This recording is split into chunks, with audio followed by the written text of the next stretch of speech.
ഏയ് ഇക്കാക്ക നിങ്ങളെ ഇതിന്റെ മേൽക്കൂര എവിടെ പോയി? ഇതിന്റെ മേൽക്കൂര എവിടെ പോയി? ഇതിന്റെ മേൽക്കൂര എവിടെ? പോയി. എന്താ ചൂടെടുത്തിട്ട് ഒഴിവാക്കിയതാ? ഇതിനാ ഫ്രൂട്ട്സിന് ചൂട് പോയി ഇരിക്കുക. അപ്പൊ എന്താ പിന്നെ ഐസ് ഇട്ടൂടെ നിങ്ങക്ക്?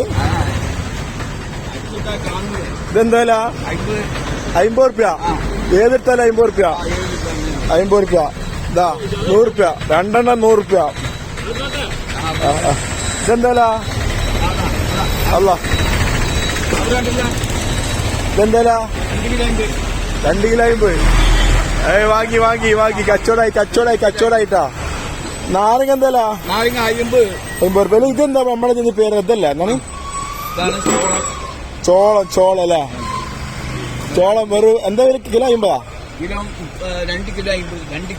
2 കിലോ 50 ചോളം വാങ്ങിക്കൊള്ളട്ടെ. 2 കിലോ 50. അല്ല പച്ച ചോളം പുഴുങ്ങാൻ പറ്റും.